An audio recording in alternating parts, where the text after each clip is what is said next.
Hey guys, hey, welcome back to my channel. My name is Tony and this is my channel, Black Mama Broad. As you can see, it's starting to rain on me. Hopefully I can get through this video without it raining too hard. I do not mind the rain, especially in hot Merida. But yes, welcome. I wanted to do this video because I really think it's an important point of view, and this is the things that you do not hear, and so I feel like it's a part of my journey to educate people. So as you can see, the title of this video is "Do Not Rent in Merida Without Looking at This Video First." And you may be able to tell from my backdrop that I no longer live in my initial apartment. I moved into this particular apartment. I've been here for approximately 2 weeks, so that's why I have been busy going back and forth. It takes a lot to move when you're in another country. But first, let me tell you a little bit about myself for those who are just tuning in today. My name is Tony. I am a single Black mother of 4 kiddos, okay? 2 of which came with me to Merida, 2 of which stayed in the United States with their dad. And on my journey, I made it my mission to talk about the important things, right? So that you can have an informed decision. So come on in here, let me talk to you. Okay, y'all. Oh my God, I got a lot to say. Where do I start, right? Let me get my, I gotta, y'all, you know I gotta have a notepad, child. I can't do it without a notepad. Okay. Things you need to know prior to renting an apartment, a house, a condo in Merida, okay? Things you need to know. All right. First, let me just say, I'm gonna talk about this for a while because y'all know I can go off on a tangent. Let me just say that there are currently expats that have moved to Merida and have gotten to the real estate market. Now, when you are in Merida, in Mexico, there is no training, there is no certificate, there is no how many hours to get to become a real estate agent. You become a real estate agent when you say that you're a real estate agent, you get some cards and you know the area. That's when you become a real estate agent. When you describe yourself as one. I forgot the word that I was going to use, right? So I say that to say this. There are a lot of expats who have moved down here and have basically took up real estate, right? Learning the area, wanting to help expats find somewhere to live. And when I tell you there's nothing wrong with that, but I want you to know the truth about what is happening, okay? Another thing that I really want to bring your attention to is that Merida is not inexpensive. It's not cheap. It's not expensive. It's not inexpensive. I'm bordering on that it is expensive. And yes, expenses and money is all relative, right? But we can talk about the numbers. We can talk about it. I have no problem being completely transparent. But Merida has become one of, well, actually, it's the 3rd most expensive state in Mexico, right? Not only is it very expensive, and it's growing. It's not going to stop. It's not going to stop, right? Merida has a lot of a growing number of expats. And I just want to make y'all aware that expats don't mean just Black people, okay? We're talking about Europeans, we're talking about Blacks, African Americans, we're talking about Africans, we're talking about other Mexicans. Like, other Mexicans is one of the larger group of people who come to Merida, right? And they come to Merida for a couple of reasons, but one of the biggest reasons is because it is safe. I think they said Merida is the second or the third state safest place in North America. So that's why Merida has become this place that everybody or a great number of people are migrating to. It's called gentrification. We all have our part in it. Let's call a spade, right?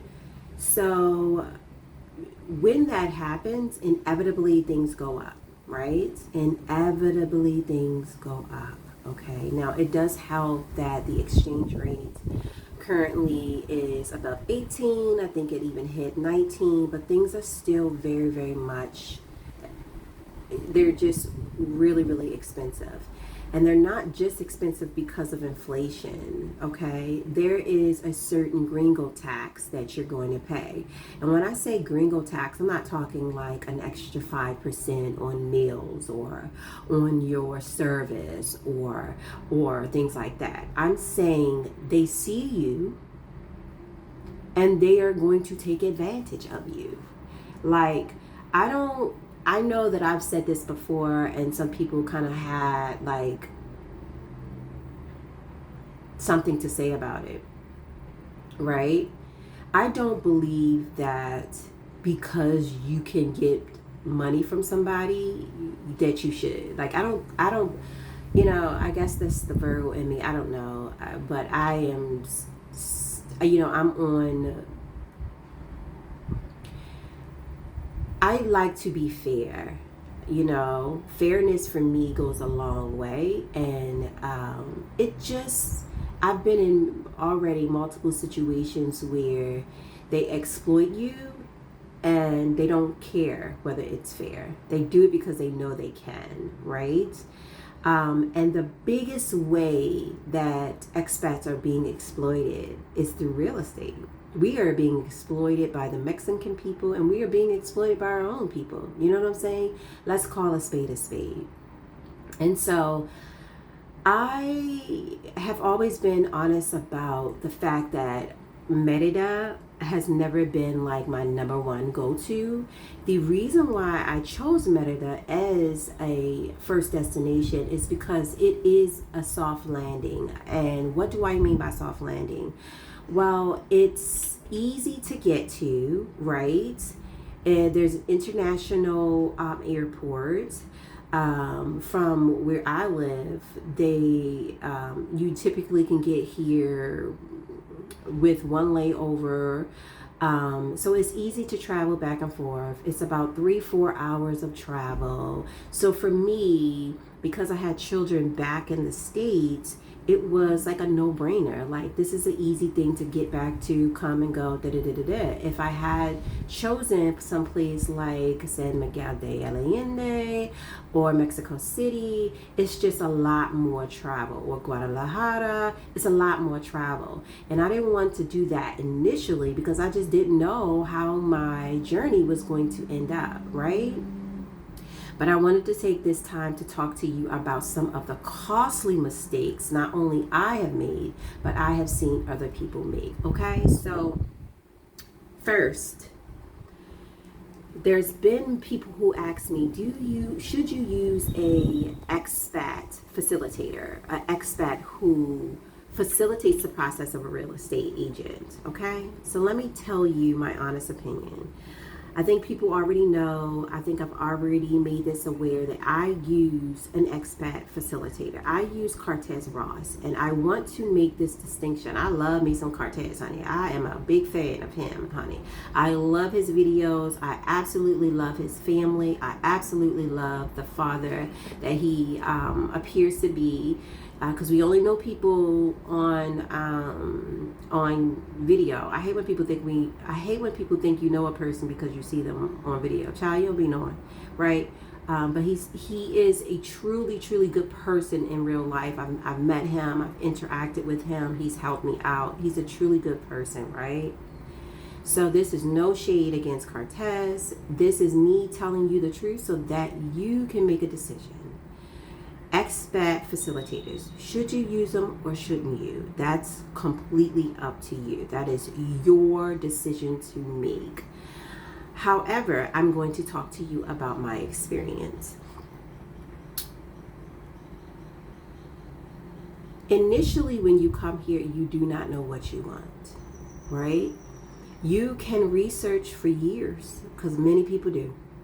You can visit on and off for years, because many people do. You can think you know what you want, how you want it, when you want it, how it looks, how much it costs, what you do, what you can't do. You can think you know all of that, but the best teacher is experience. You just never know. So I used Cortez Ross, and I had to pay him a flat fee, which was $1,500, which is not a lot of money for me, right? I believe now he's went up to $2,500, maybe more. I'm not sure. But this is all public knowledge. Like, y'all can go on his website and get his pricing. It's not like I'm like, telling all his secrets, right? So I used Cortez Ross, and what Cortez did was send me multiple listings from Facebook Marketplace, right? Through those listings, I looked and saw what I liked, what I didn't like. We did that exchange probably about 2 or 3 times, maybe a week or 2 before I got here. Once arriving, I had already chose about 3 or 4 places that I wanted to go see.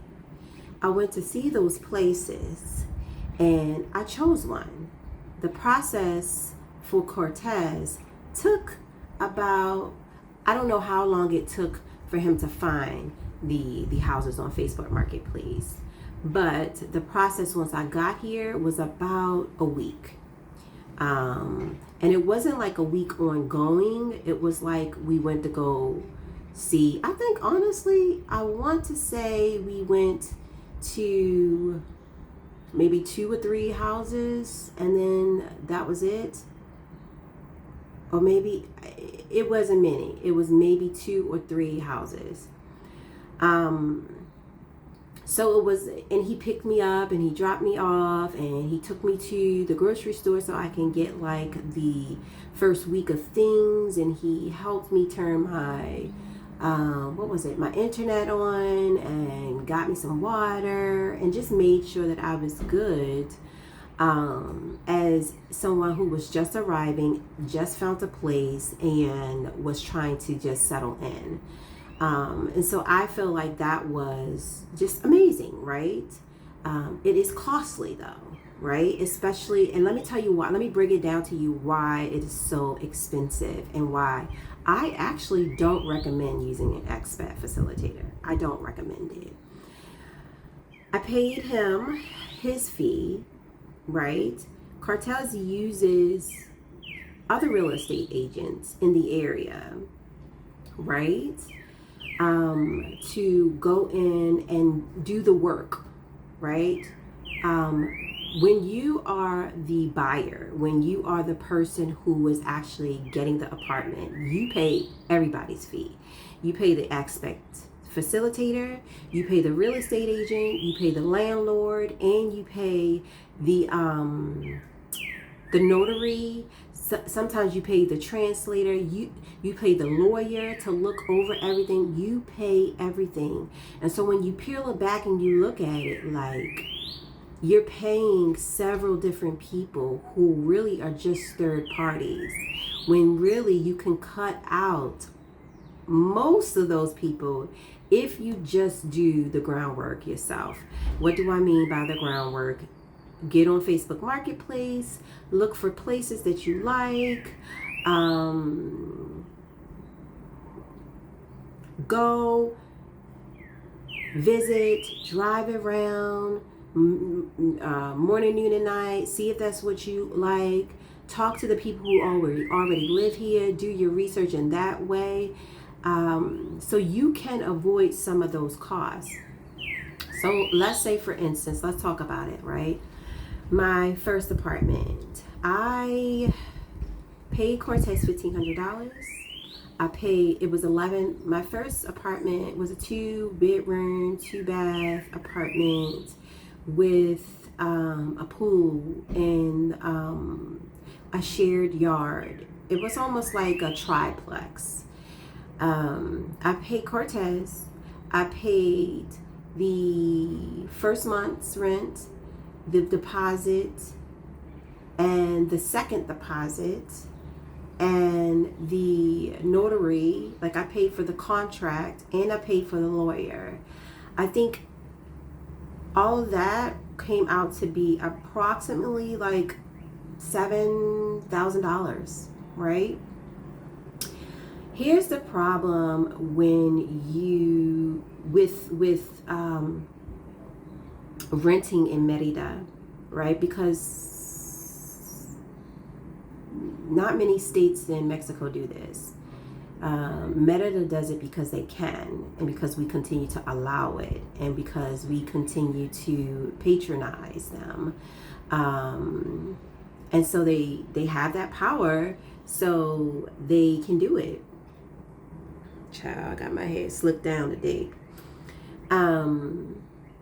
So that's why they do it, because they get away with it. But let me tell you the reason why I just don't think it's a good idea to do it. I'm going to be very, very honest. Merida has drained me of thousands of dollars. And the reason why it says drained me, because number one, you're living in a country and in a state of Mexico that is very moist, very humid. He minding my business. He over there minding my business. Trying to act like he doing something with his car. He over there minding my daggone business. But anyway, ouch, dang, that hurt. But Merida is a place where it's very humid, it's very hot, right? The homes here get damaged. It's the inevitable. You get mold, you have scorpions, you have geckos, you have flying cockroaches, you have water issues, you have pipe issues, you have foundational issues. You're going to have all of that.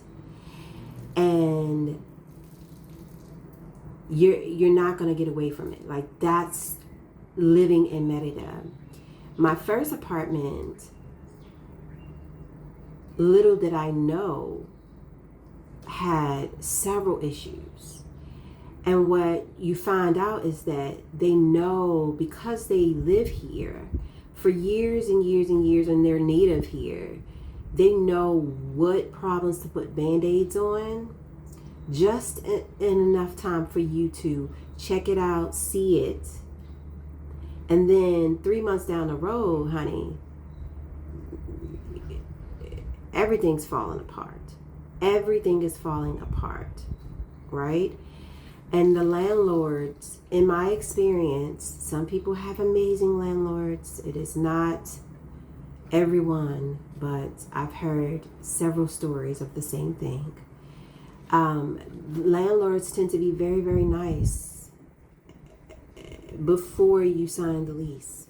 And once you sign the lease, they typically are not that nice. They typically do not respond quickly. In my experience of hearing stories and in my own experience.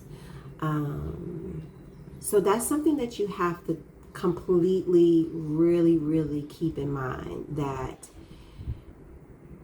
the house that you paid, that you all in, $7,000, may not be the house that you're going to be in the next 3-4 months, right? You don't know who your landlord is. You don't know whether or not they have a good reputation or a bad reputation. Who are you going to ask? Unless someone from the expat community pointed it out and said something about a particular person, you would never know.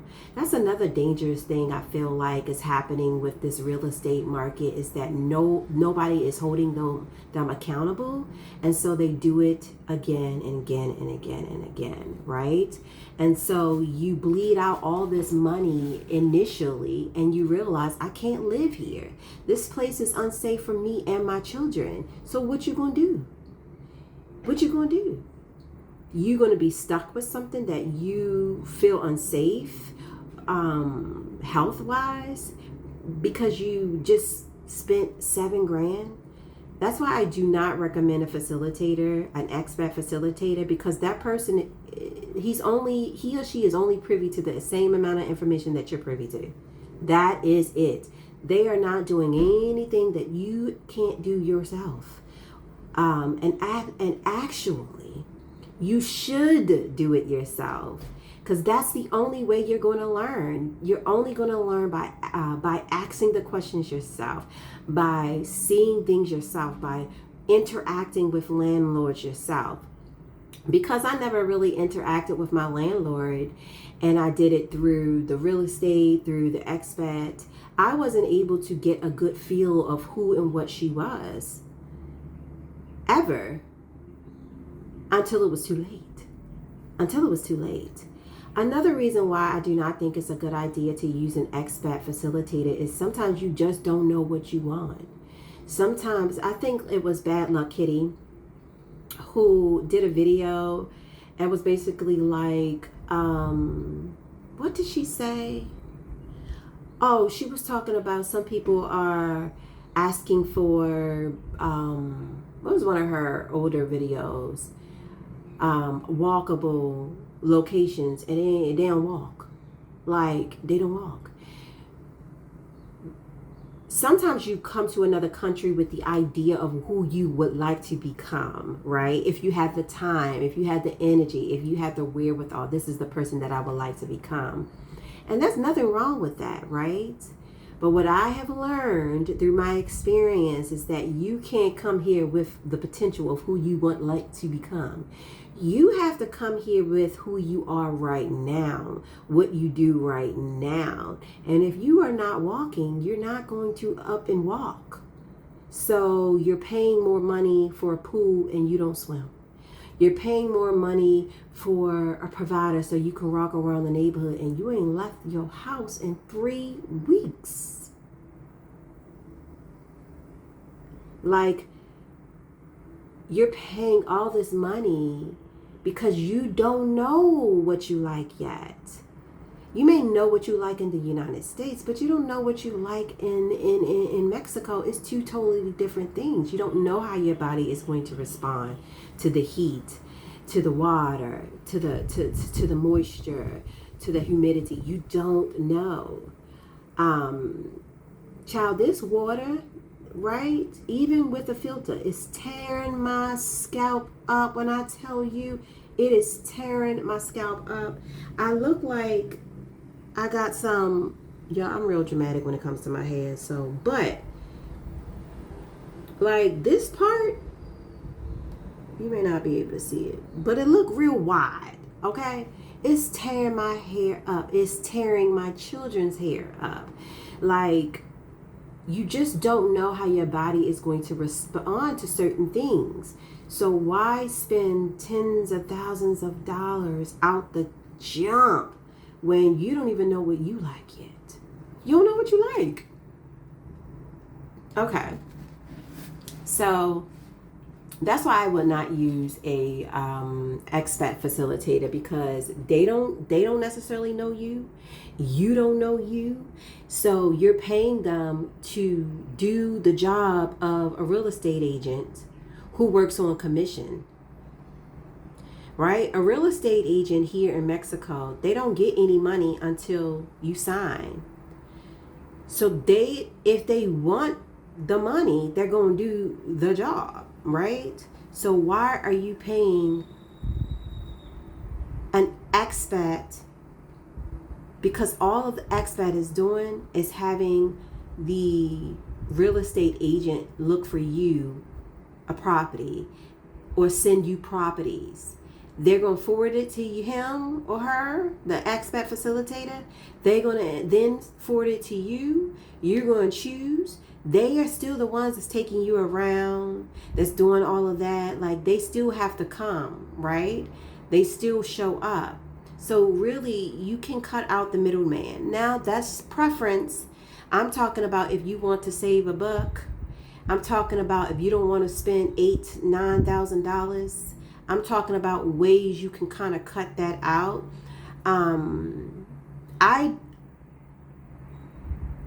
I didn't necessarily, so for this apartment, it absolutely was not necessary for me to get an expat facilitator.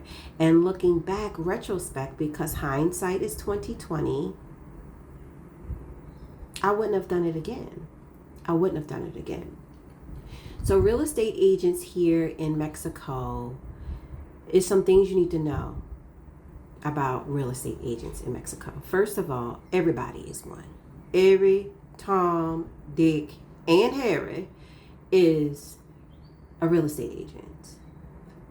People move here just to be a real estate agent.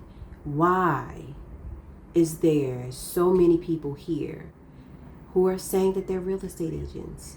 Because we give money blindly and it is an easy job. I just feel like sometimes us as U.S. citizens, Americans, we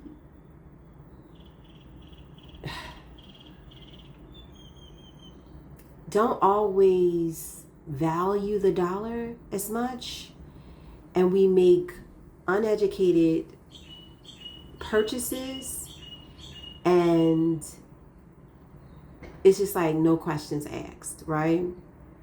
So real estate agents here is some things you need to know. Like I said, everybody and their mother is a real estate agent, okay? There is no training course. There is no amount of hours. There's no certificate. So if you have a real estate agent and they don't know what they're doing and they don't know the laws and they don't know this, you're susceptible to a lot of fucking foolery, okay? A lot, right? Also, this is Mexico, right? They have a culture. You know how like color people time? This definitely applies to Mexican people, right? They're not going to work on your terms or on your time. I don't care how quickly you need to move. Now, there are exceptions to the rules. I'm not saying this is everybody, and that's the last time I'm going to put that damn disclaimer out, okay? But they're not going to work on your time. They're going to take their time. When I was working with my real estate agent, this particular time for this apartment, after 3 o'clock, she was MIA. She said, oh, hell no, I don't give a fuck what your timeline is. I'm not working after 3. And they don't work on the weekends. So if you're in a hurry, if you got a week and you need to see this and you need to see that, you should really try to have in mind what you want and narrow it down, because they take their time, right? I do not recommend only having a week to figure out where you want to move, because when you do things in haste, you do not make the right decisions, right? Real estate agents here, you should really have a real estate agent that knows English and Spanish, right? Because that's their customer based. Like, you can't sell something if you don't know the language. Now, people may say, well, you in Mexico, you should learn. And I absolutely agree with that. But as far as me paying you for a service and I can't understand you, I'm not right about to do that. That's just me. I'm not about to do that. Okay? I'm not about to do that. Also, my real estate agent just didn't get what I was looking for. No matter how many times I told her. It didn't matter. She just didn't get it. Did not get it. Showing me things that she wanted to show me. Showing me things that is way too expensive. Just trying to get me to go up, go up, go up. Because the more you go up, they go up. Boom! I feel like I see that on some sitcom. The more I blow up, you blow up. Boom! Something. I don't know. Anyway, I digress. So I'm like, how many times I got to tell you that this is where it is and this is where it's staying, right? And at the end of the day, who found the house? Me. Like, I found the house. I looked on Facebook Marketplace myself. I reached out to the landlords. I conversated back and forth. And then when it was time to actually set up the showing or the tour, that's when she finally kind of like, okay, I'll set this up. But you mother, sorry, my hair is wet, so it's dripping down my neck. Something bit me. So because, and I don't know if I want to say this because it could just be my experience, and that's fine, but I still think it's something that you should know. Because they work on commission, sometimes they feel like they want to work, and sometimes they don't, and they won't, and there's nothing you can do. It's nothing you can do. I also felt that my real estate agent did not want to do the hard work. Like, I said, well, can you ask them this? Can you ask them that? And she always reverted back to, well, I think you should ask. Well, if I'm doing all the asking, then what the hell are you doing? What are you doing? So I want you to understand that even though you have a real estate agent, even though you may have an expat facilitator of that process, you're still doing a lot of it yourself. So why all the money? Honey. Okay. All right. So let's move on. Let's talk about what's going on in Merida. It's being gentrified, right? Gentrification is at an all-time high. And what happens when a place is being gentrified? Typically, you see a lot of new developments, people building, it just growing really, really, really fast, right? And that's not just the issue. That's not, it's okay to grow. But what's happening? What's happening with all of these places that's being built in a day, right? When I tell y'all, beware of the new developments, actually, I would suggest you not get a new development, okay? First and foremost, do not ever, ever, ever, ever rent, lease, sign anything until you actually went to go see it multiple times. When I got this apartment, I saw it 3 times, and they complained every bit of the way. Like, they did not want me to see it more than once. And I'll tell you why I think that is in a little bit. But these newer developments, so during my process of finding this apartment, I went to go see a lot of new developments, like new builds, because when I tell you these pictures are like a work of art, when I tell you these pictures are a work of art online, and you see all this beautiful this and this beautiful that and that beautiful that, what they're not showing you is that you live next to a dump. What they're not showing you is that there is no cell phone tower and you don't have no signal. What they're not showing you is that this is a new development and your Wi-Fi is spottier than a motherfucker, than a goddamn Dalmatian on a Tuesday. Okay? It's spotty as shit. And you don't know until you go in there and it's like, what the fuck is going on with the Wi-Fi, right? So as far as the Wi-Fi is concerned, I gotta say shit before I forget it. But as far as the Wi-Fi is concerned, go into the house, ask them, is the Wi-Fi on? If it's not, don't get it. If it is, ask them, can you sign up to the Wi-Fi and test the speed? Okay, because everybody is not truthful. But these newer developments, they get you with this wonderful. So for instance, I'll give you an example. I cannot remember the name of the apartment complex, but it was in Tamazon Norte, which I am not a fan. I am not. It's nothing out there. It is nothing out there. Okay, it is 20 minutes to something. OXO, give me something. It's just not for me. Maybe someone wants to be isolated in that way, but not us at the cat. Okay. Damn it, it's starting to rain a lot. Oh, let me turn around.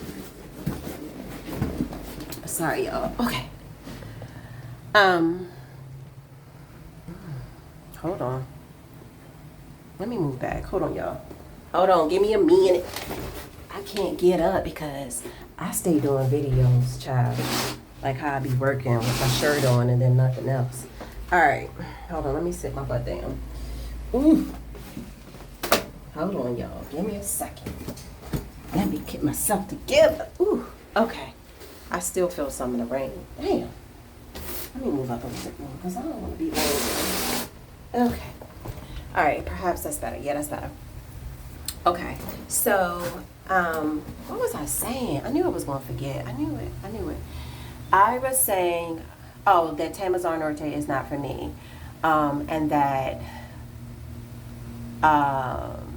the newer developments. So I wanted to give you an example of newer developments and what you really should look out for. So I went to look at this new apartment complex.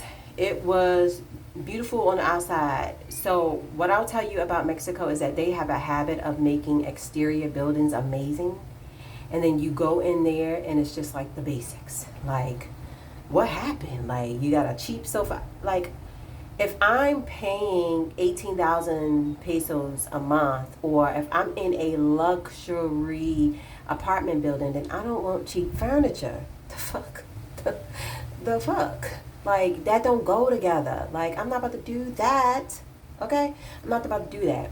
So that's what I found a lot. Like, oh, this is nice. The building is nice. Like, the grounds are nice. But then you go to an apartment and it's like, who the fuck died? Okay? Right? And I'm not trying to be disrespectful. I'm really telling you. Let me see if I can sit this down because I don't feel like holding it no more. Oh, okay. Oh, stay right there. God damn it. Okay. Is that better? Yeah. I need to. Child, I want to show that. Lord Jesus. Okay. Yeah, so when I went, like, I'm not trying to, like, be disrespectful or make it seem like Mexico doesn't have some amazing things, amazing houses, amazing architecture, because that is just not true, right? But these new builds, I went into a place and they built it very, very nice. But when you went inside the apartment, all the appliances and the things, it just did not look like how the outside reflected. Another thing with these new apartment complexes, most times, most of the apartment buildings are already sold to investors, right? But they are not occupied yet, right? And so you're moving. So this particular apartment complex wanted $18,500 for 2 bedrooms, 2 baths, and they sold it because, or they were trying to sell it to me with all the amenities. It has this, it has that, it's had this, it had that, it has this, it has this. But guess what, y'all? it was only like 3 people in the entire apartment complex, and they didn't know, and they were still building, and they did not know when it was going to be completed, and they did not know when they were going to be at a occupancy rate that they can actually pay people to take care of the grounds, that you can have the gym, or you can have the what is it called? What is it called? I can't think of the name, but like people at the counter who concierge or valet, like they didn't even have the manpower to be able to keep these people in service because everybody was not there. So you're paying this premium price and you're not getting all of the amenities because they're at a less than 2% capacity. They haven't sold anything yet. And so you really think that if you and Uncle Bob and Susie, y'all the only 3 people living there, you think they about to keep mowing the lawn and cleaning out the pool and stocking this and doing that? No. When I tell you I went to so many apartment complexes, apartment buildings that were just not completed and that were not at, it was less than a 10% capacity, where the grounds look a mess. The grounds that you pay for, you pay maintenance fees that nobody's at the door, the doorman ain't there, you pay fees for this, like this stuff is included. But because they're not nowhere near at capacity, they can't really afford to keep everything afloat and everything running. That is something that you definitely have to look out for. You paying for the swimming pool. The swimming pool is out of service. It's not even built yet, but you're paying every month. So please beware of all of these amenities that they say that you have, because when I looked at that apartment, I asked her, I said, so when are the amenities that I'm paying for going to be ready for me to actually partake in? A year or 2. So why am I paying for something that I can't even use for another year or 2? You have to ask the right questions. And honestly, when I was working with an expat facilitator, they didn't necessarily know which questions to ask. Sometimes they did, sometimes they didn't. I'm just being honest. So that's something that you have to really, really, really think about. What else did I say? Okay.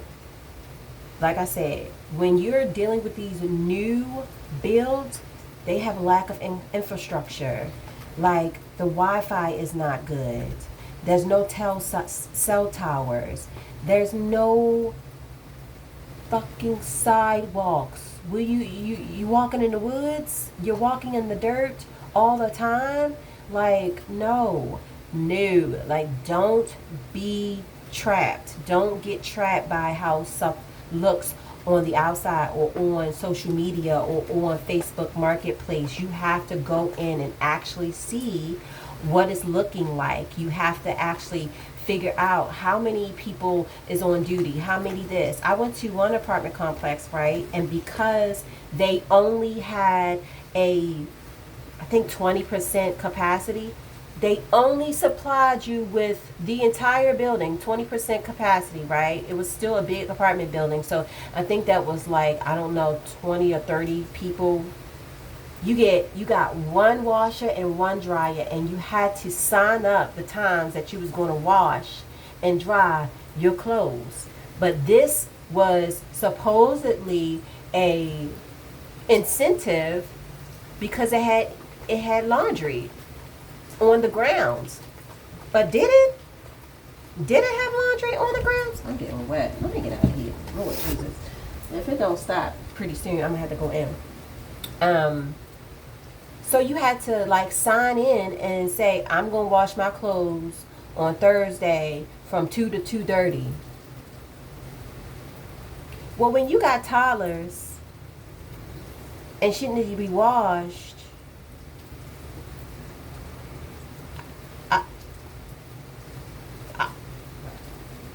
I was at a loss for words. I said, oh no. That's why you have to ask questions. And that's why I'm a firm believer of, if you want to find a place to stay, if you want to find an apartment, then you need to do that work. Because only you know what to ask.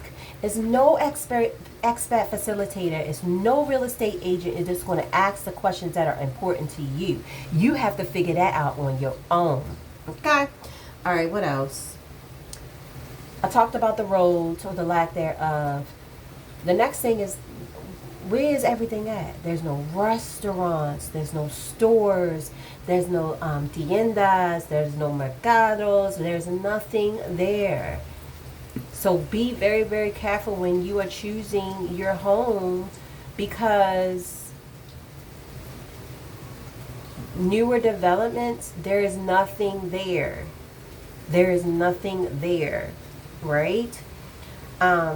Older developments. I am more of a fan of older developments because it's kind of like warning. You know what's wrong. You know what's not wrong. You did. They typically have better bones, especially because Merida is being gentrified in at such a quick rate. They're putting up these buildings and they are horrendous. Like, why did you put a window behind the staircase? That is another thing. Because Merida is such a moist place, because it's so humid and you get so much rain and water and heat, you really need to know what blueprint of a house, of an apartment, of a condo, of a townhouse that is conducive to actually living in such. Lies you tell, you better get away. I will kill you. I will kill you. Come on, land on me. Okay? Black people always fussing and cussing out bugs because that's what we do. But hold on, y'all, because I'm not to be messed with today. Like, you really need to know, like, what type of house, how it's set out, how it's laid out, like for the atmosphere or the weather or whatever you want to say. Like, how is that going to work out for you? I was on the second floor of like a triplex, but I was on the second floor, and heat rises, the moisture rises. It's like it was smoldering, right? You have to know the placement of the windows. If there's no, like, what do you call it? Like, you have to have cross air, cross ventilation. If there's no cross ventilation, it's going to be stagnant, moldy, and stinky, and nasty. It is what it is. And some of these things, like, you don't know. You won't know until you actually live here. And an expat facilitator is not necessarily going to tell you that. Because they don't, ouch, you motherfucker. Because they don't know. They don't necessarily know. So I don't think it's a good idea to spend so much money up front when you don't know yourself. Okay. For those who don't know, Merida is one of the very few places in Mexico. Actually, it's the only place that I know. I haven't heard of any other place. Maybe Guadalajara, because Guadalajara is also being gentrified at a very quick rate. But Merida is one of the one or two states in Mexico that is doing this triple deposit. And so what? I got you. I told you, don't mess with me. That's what you get. It's doing this triple deposit. Okay, getting over. So I'm gonna tell you. This is going to be a long video. I'm going to tell you my experience, right? So my first apartment, I gave the Expat facilitator, $1,500. I paid the first month's rent, security deposit, and an eval. So 3 deposits, and the Expat facilitator, and the notary, all that, right? When I moved, okay? So when I went in, she did not do any of the things that she said she was going to do, which is another conversation. Don't ever sign any lease unless, I don't care if she promised to put a flower on the wall. I don't care how minute it is. I don't care how big it is. I don't care how small it is. If it's not done, don't sign. Do not sign. Please. Trust me. Okay? So my landlord was like, I'm going to clean the entire apartment before you move in. I said, okay. Like, I don't have no reason not to believe her. You know, I'm like, okay. I always kind of give people a benefit of the doubt, which I'm learning. I'm a little too trusting in that way. Long story short, she didn't clean. She did not clean, and it was nasty. And I had to clean it myself, right? She did not clean, right? I had to clean, right? It's time for me to go in, because what I'm not about to do, hold on, y'all, is keep getting big. See, it wasn't any, hold on, y'all. It was not any, hold on, y'all. It wasn't any mosquitoes until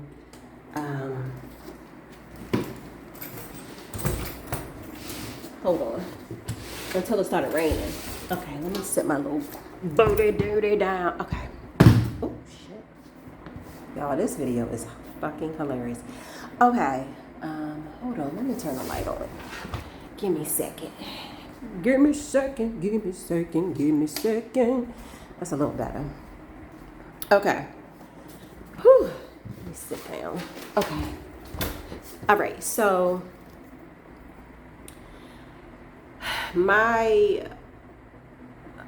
landlord said she was going to clean the place. She did not clean the place, okay, at all. I wound up moving in with the place not clean, just trifling, to be honest, trifling.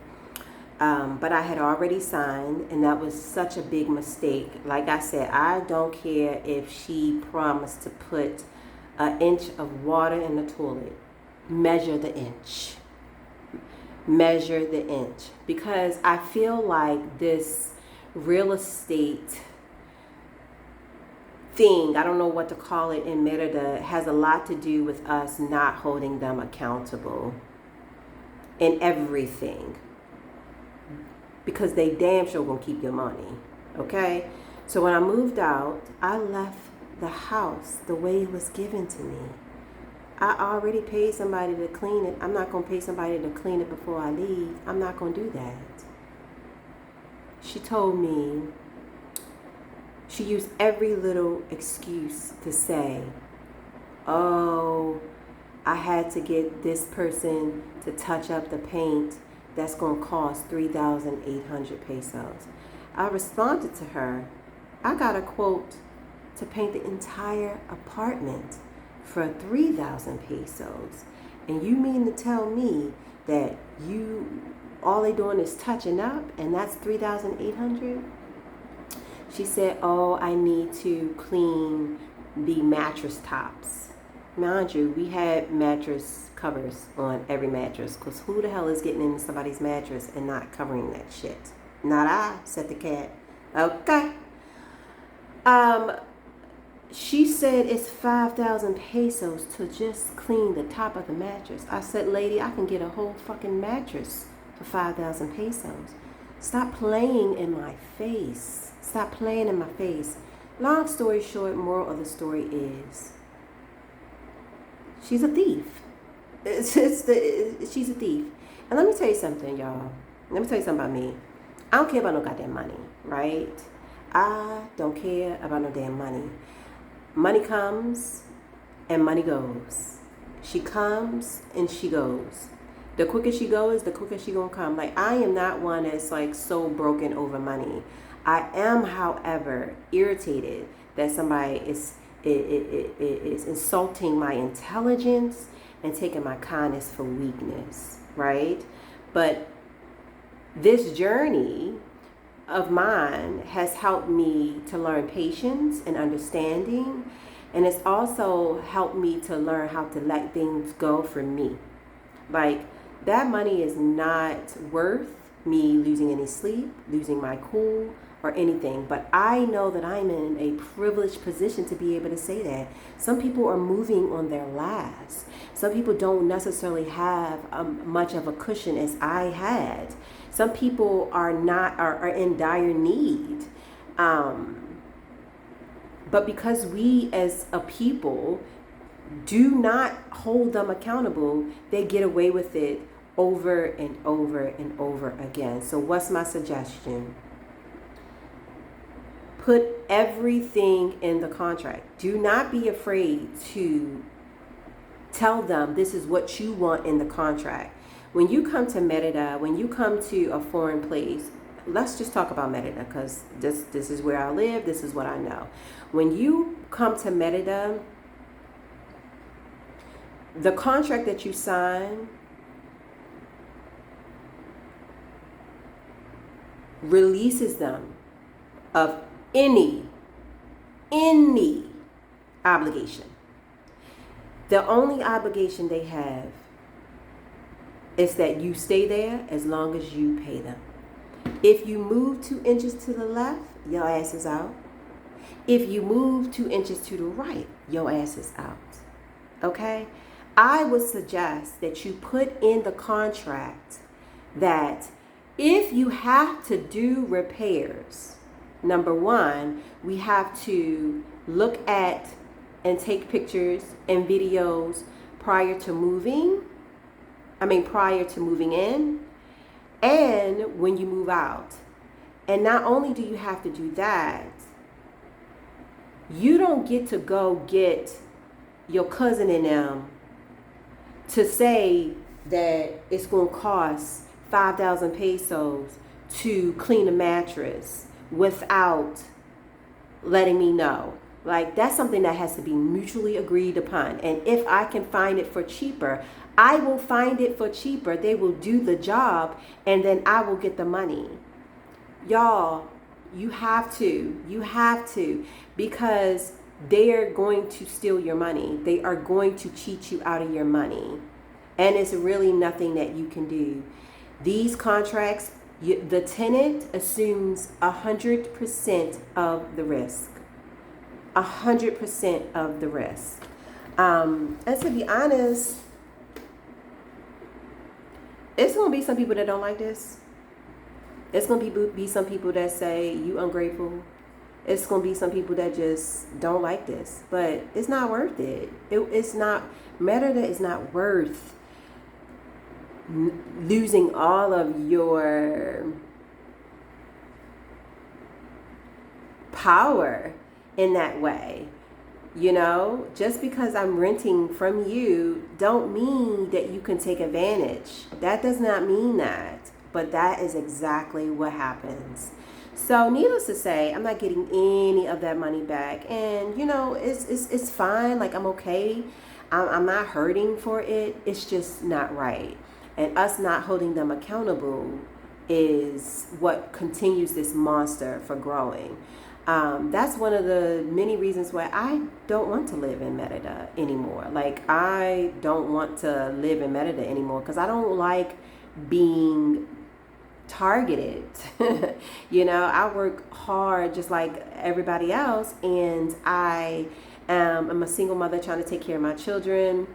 I'm not acting like I'm a victim or anything. I'm doing what I need to do, but you don't get to cheat me just because you know you can, right? That's just not fair. And I just think more of us need to hold them accountable so that they can stop doing it. Alrighty.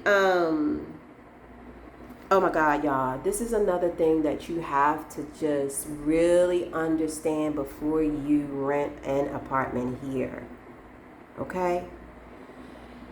Fully furnished or not furnished. unfurnished, right? Fully furnished or unfurnished. Which should you do?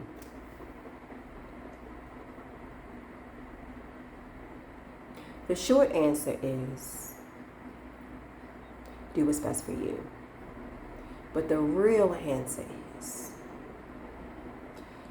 say you move into an apartment. Let's take me for an example. We can always take me for an example.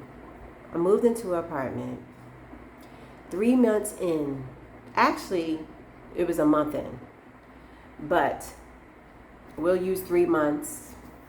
3 months in is when I realized, like, oh, this is not for me. I don't want to live here, right?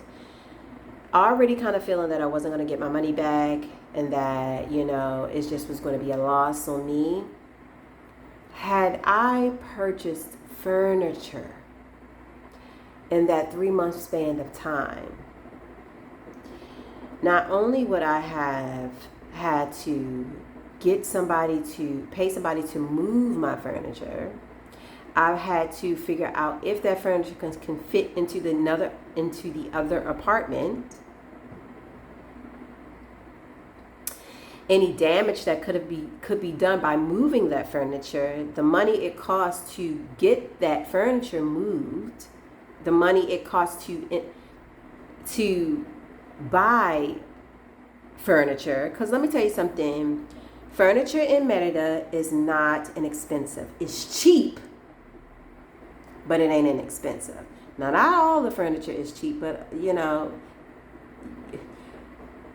lot of it is cheap. It's hard to find good furniture. You have to really go searching for it. And good furniture is here. I have good furniture in here.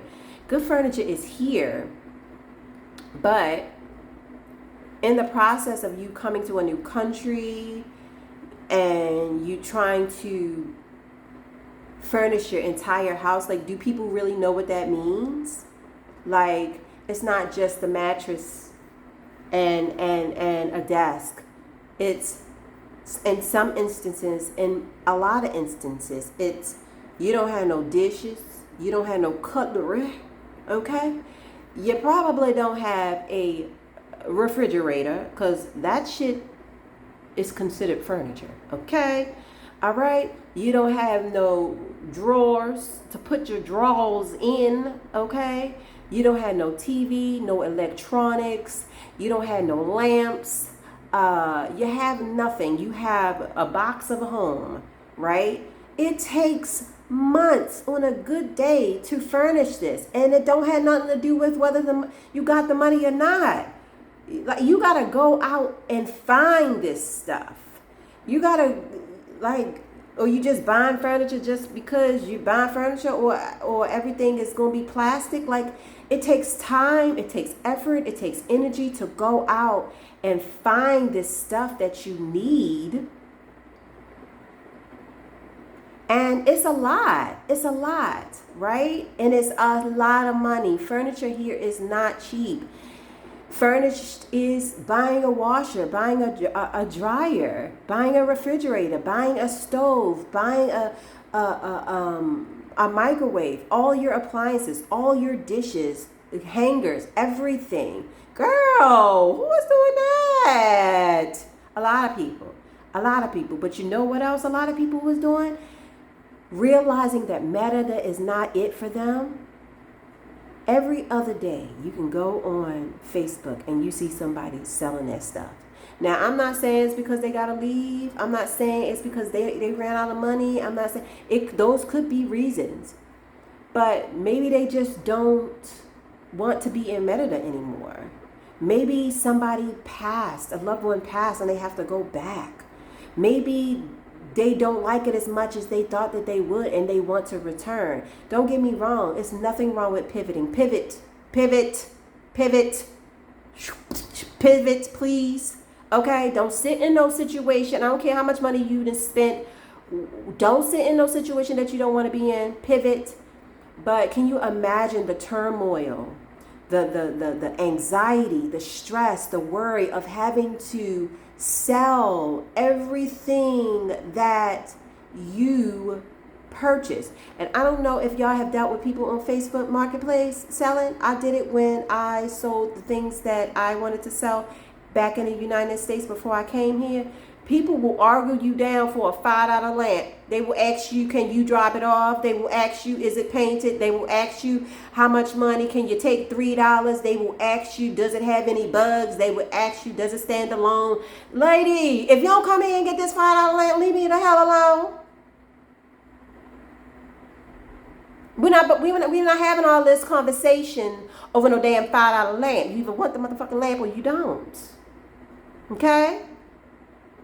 I can't imagine dealing with people just peopling because people all the freaking time because they want to tell you what your shit is worth.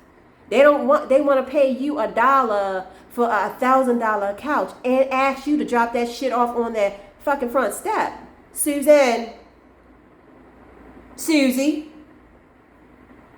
Samantha, Keisha Nicole, if you don't come get this goddamn lamp and leave me alone, okay? I'm not doing that. I'm not in no damn Mexico. I don't even want to do that shit in the States. Hell no. I cannot tell you how many times I've seen people purchase every single thing and then 6 months later, it's not what they thought it was going to be. Now they got to sell everything. And let me tell you something that maybe people don't talk about because I haven't heard it being talked about. My battery about to die. What is it on? I don't know. If it dies, I'll go get my charger. I should probably go get my charger now. Hold on, y'all. Wait a minute. I'll take you with me. Ooh. Okay. So, y'all know I can't do two things at once. Let me get my charger, child. I can't do two things at once. Hold on. All right. Wait a minute.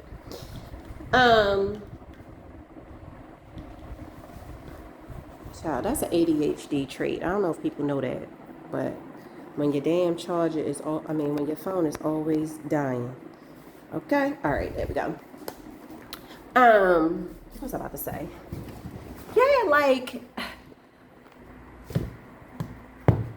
I don't know how many times I have seen people here for less than 6 months, y'all, have bought everything that they can buy in that 6 month period of time, because typically you come here and you got some money and you are green and you think you know what you want, and I don't I understand it. I don't blame people for that, but this place will change you. Like, it will help you figure out what's important and what's not important real quick, because you don't get everything your way. Everything is not, convenient. You're going to have some tough times. You're going to have some issues. You're going to have some bumps, challenges, burdens, all of that, right? All of that.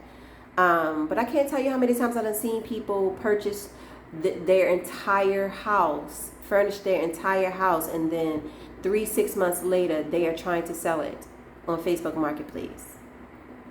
And it is fraction of the cost that they spent. Another thing I will tell you that not many people talk about, because I haven't heard it, like, even if you sell all your shit, right, and you just take your bags with you, right? So for instance, me, when I came here, I didn't come here alone. I came here with my 2 daughters, my 2 sons, my sister, and her 2 sons. All of us came here together. So they came here to help me. So most of my luggage was like we help.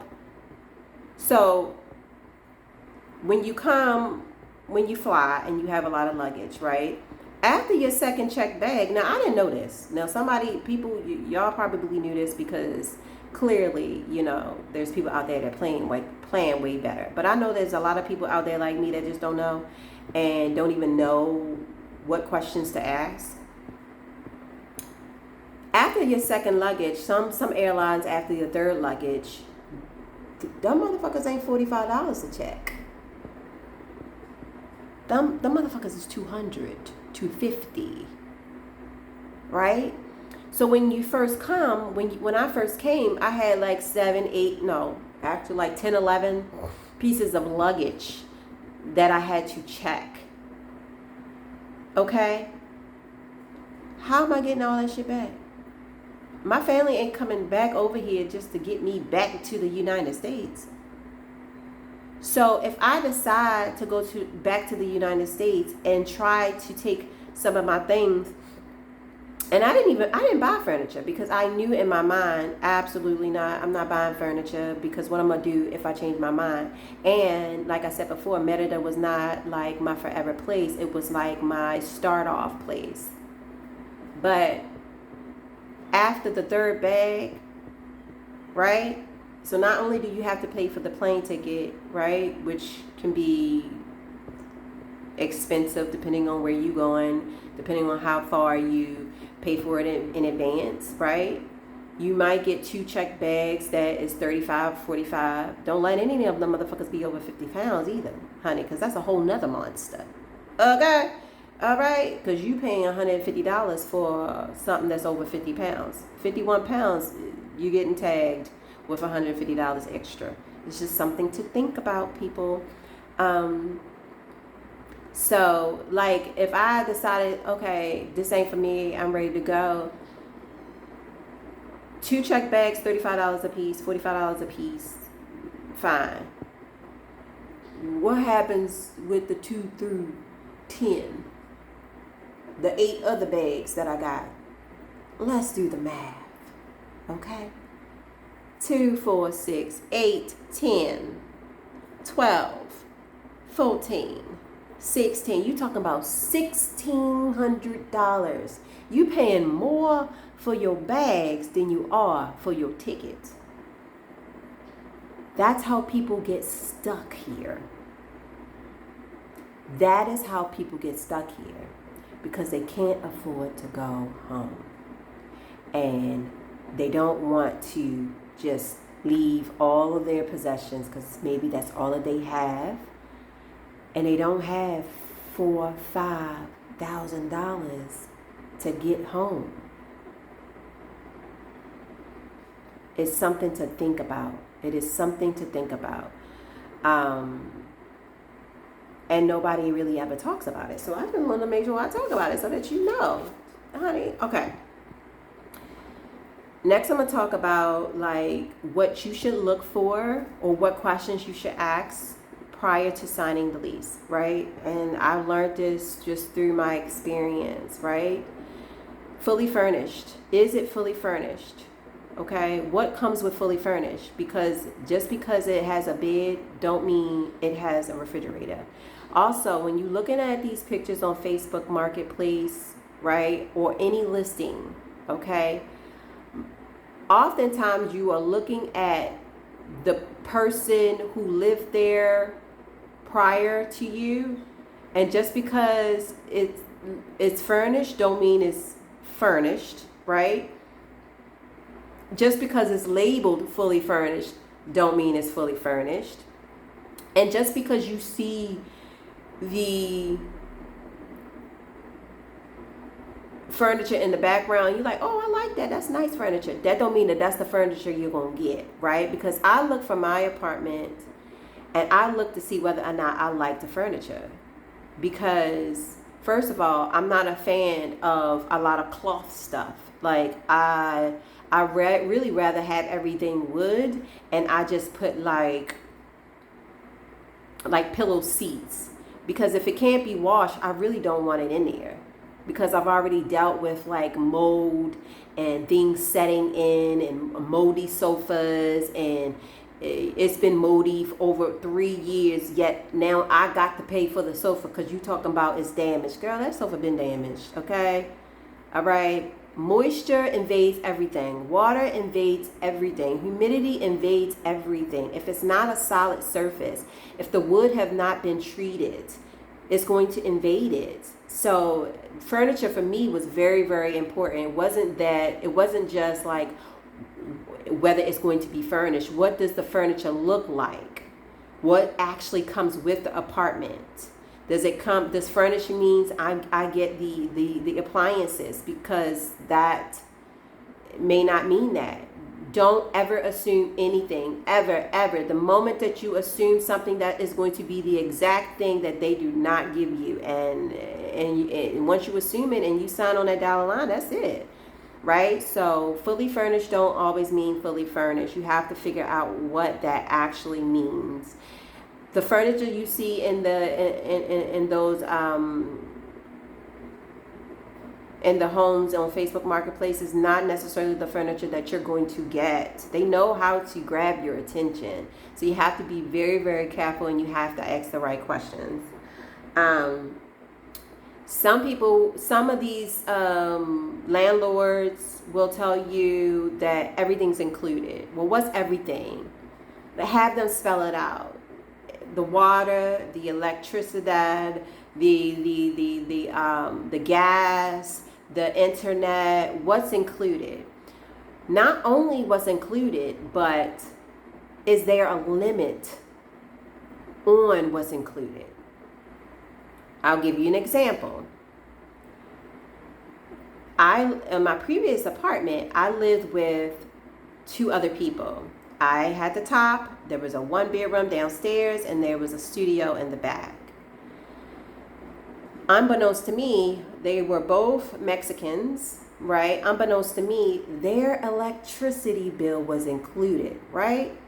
She can do whatever she wants. It's her house. Mine was not included in the rent. It's not.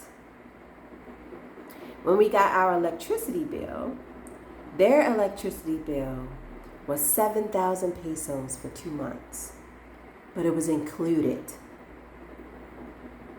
She asked them, and then I'll tell y'all this. I was just like, in my mind, I was like, that's what the fuck you get. That's what you get.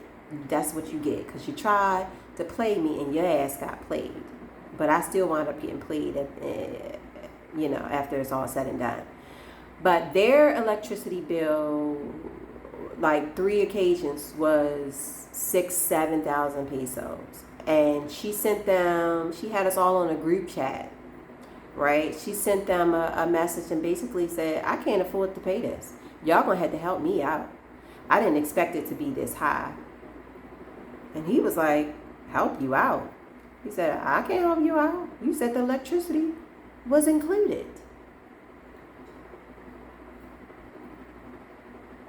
She had to eat that cost. I ate it, really. But anyway, she had to eat that cost. My electricity bill was not included. But my electricity bill was like 500 pesos. I think the most it was $8.90. And so I was able to pay mine without a problem. But she did not want to include mine. But she wound up including theirs.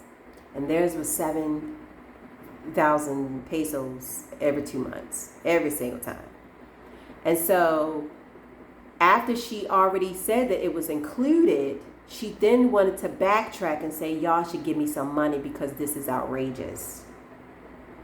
You have to be very, very, very careful, right? Get everything down on paper. Ask your questions. What's included, and is there a limit to what's included?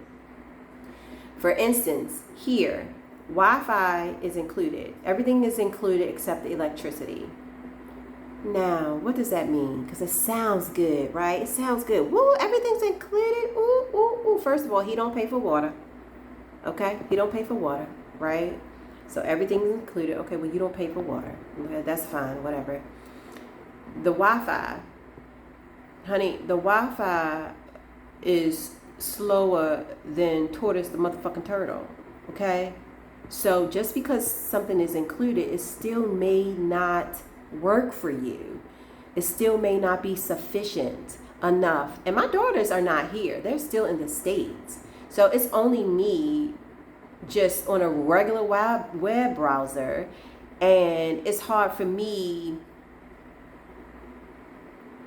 to keep a connection because he continues to put limitations on the Wi-Fi. When I got here, I did check the speed, but what I did not know is that there was a way that he can limit the power. And so it shuts off at a certain time just because. Honey, let me tell you something. Figure out what they mean when they say everything is included. Ask, is there a limit to it? Do I have any limitations to this? Right? You need to know. Another question to ask is, where is the water supply coming from? Right? Because my apartment does not have a tinaco. A tinaco is a water reserve. Merida has rainy seasons and dry seasons. During the rainy season that we are in, you tend to get good water pressure, okay? Because it's raining, that pressure, it pushes the water down.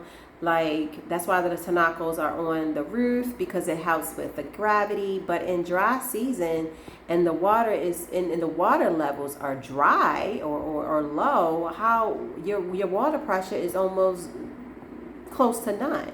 So you have to ask, is there a tinaco? Is there a water reserve?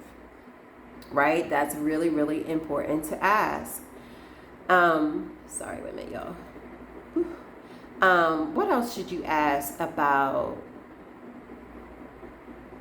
the maintenance? Like, do I pay for the maintenance? What's included in the maintenance? Like trash, where do I put my trash? Do I have to pay for that? What days do I put the trash out? Like, all those things you definitely have to ask, because I saw a video of a woman who didn't ask that question, and she has to walk her trash a mile up the road. Now, that was in Costa Rica, but not everybody's moving to Mexico. It still applies. You have to ask how things are happening. How does this go? So I know, because I'm not trucking no damn trash a mile up the street. I don't care. Okay, I'm not doing that. So you have to be mindful of all the questions that you need to ask prior to signing anything. I think it's important to ask to see the last tenant's bills. How do you know if you can afford something when you don't even know what the utilities are? Right? Merida, I understand that it works on like a subsidized system, right? But once you are pinged as a high user, you typically get a high rate, right? So if somebody lived here before me and their gas and electric bill was 8,000 pesos every 2 months, I'm going to be at a higher rate. And even though my consumption is lower, I'm going to be paying more. And so it's really important to know, like, what was the tenant's bill before you? What does that look like?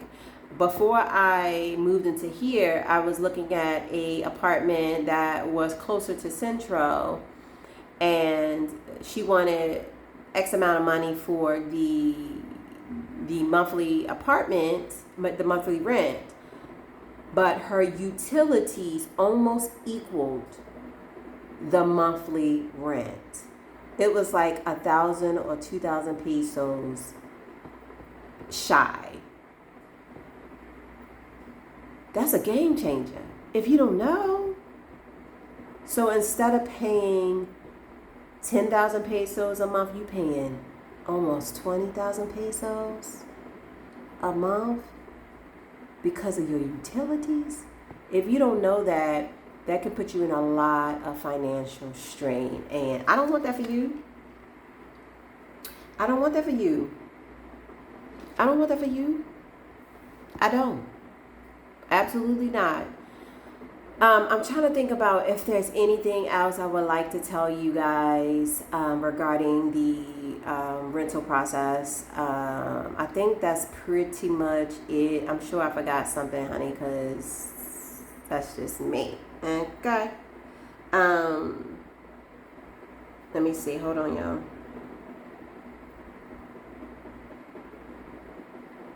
Yeah, I think that's it. I think that's all I want to say today. This is a long video. bear with me, okay? I think it's important. Please watch this entire video. Please comment below. Share this video, please, with someone.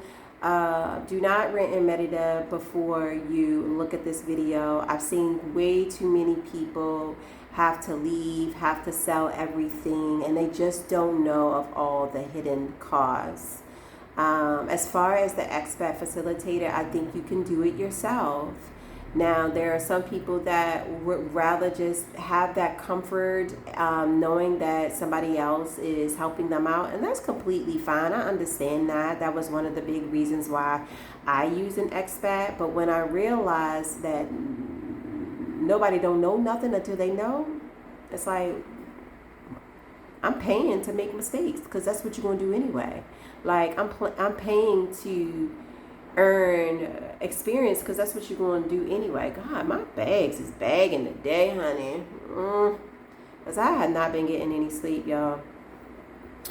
I miss my children, which is really, really what it is. I miss my kids. I'm ready for my babies to be back at my presence. But I'm going to get out of here. Make sure you like, share, subscribe to my channel, so that I can, let you know what I know. All right, guys. I will talk to y'all later. Okay? Peace. Bye.